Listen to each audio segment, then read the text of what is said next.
জোরালোভাবে কার্যক্রম শুরু করেছি এবং আশা করতেছি পিছনের সমস্ত গ্লানি মুছিয়ে এই দলটি একটা বৃহত্তর স্বার্থে বড় ভূমিকা রাখবে।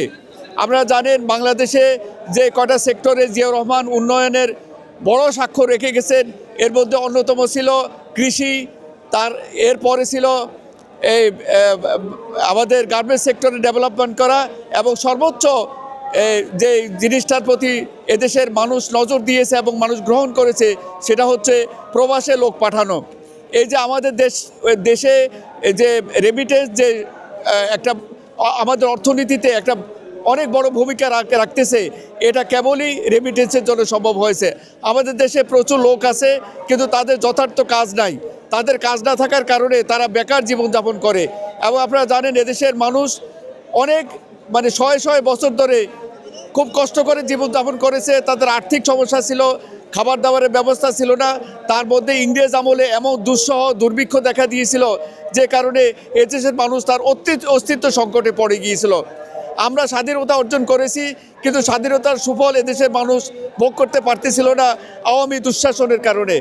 এটির পরিবর্তন আসলেও যখন জিয়াউর রহমান ক্ষমতা গ্রহণ করলেন এবং আপনারা জানেন জিয়াউর রহমান যখন সৌদি আরব গেছেন তখন সৌদি বাদশার সাথে দেখা করার পর সৌদি বাদশাহ জানতে চাইলেন আপনি আমার কাছে কি চান, আপনাকে ব্ল্যাঙ্ক চেক দেওয়া হচ্ছে, আমরা যত টাকা দরকার আপনি এখান থেকে তুলে নিয়ে যাবেন। তিনি বললেন আমরা গরিব দেশের মানুষ কিন্তু ভিক্ষুক নই, আপনি আমাদেরকে ভিক্ষা দেওয়ার দরকার নাই, আমার প্রচুর লোকবল আছে, তারা কাজ করবে, আপনি আমাদেরকে কাজ দেন, আপনার এখানে অনেক কাজ আছে যেখানে করার জন্য লোক দরকার, আপনার এখানে এই বনায়ন করা দরকার, এখানে কোনো গাছ নাই। আমি রিয়াদ এয়ারপোর্ট থেকে একেবারে বাদশাহী ভবনে চলে এসেছি কিন্তু কোথাও আমি গাছ দেখি নাই।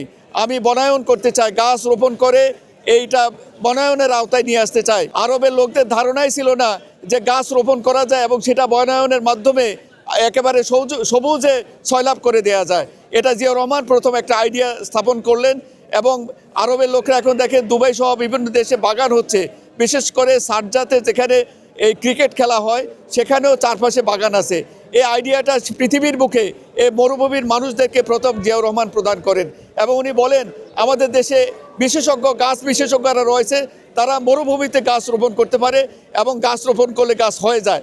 মজার ব্যাপার হচ্ছে এই যে তিনি নিজে থেকে কথা বলছেন, তিনি নিজেও জানতেন না যে আদৌ সেটা সম্ভব কিনা, কিন্তু দূরদর্শী শাসক ছিলেন তিনি এবং তিনি দেশে ফিরে এসে এদেশে যারা কৃষি সেক্টরে কাজ করেন তাদেরকে বললেন তোমরা 1000 মুক্তিযোদ্ধাকে ট্রেনিং দিয়ে কিভাবে এই যে আমাদের নিম গাছ হয় সে বিষয়ে তারা ওখানে নার্সিং করবে, তাদেরকে ট্রেনিং দিয়ে তোমরা ওখানে পাঠিয়ে দাও।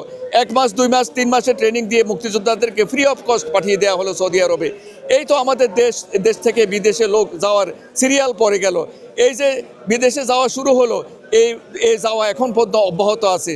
আমরা আগেই বলেছি আমাদের দেশে এক বাপের 5 ছেলে 2 মেয়ে বা 3 মেয়ে, তাদের যথার্থ কাজ নাই, তাদের মুখে অন্য সংস্থানের ব্যবস্থা করতে পারে না বাবা মায়েরা।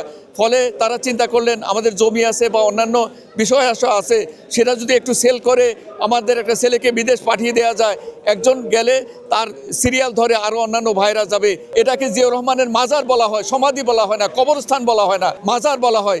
আপনারা জানেন কাদের ক্ষেত্রে মাজার শব্দটি ব্যবহার করা হয়, যারা আল্লাহর ওলি, এবং জিয়াউর রহমান এবং খালেদা জিয়া দুজনই আল্লাহর ওলি ছিলেন। আল্লাহ তাদেরকে আমাদের দেশের জন্য কবুল করেছেন, আমরাও তাদের জন্য দোয়া করি আল্লাহ তাদের বেহেশতে নসিব করুন।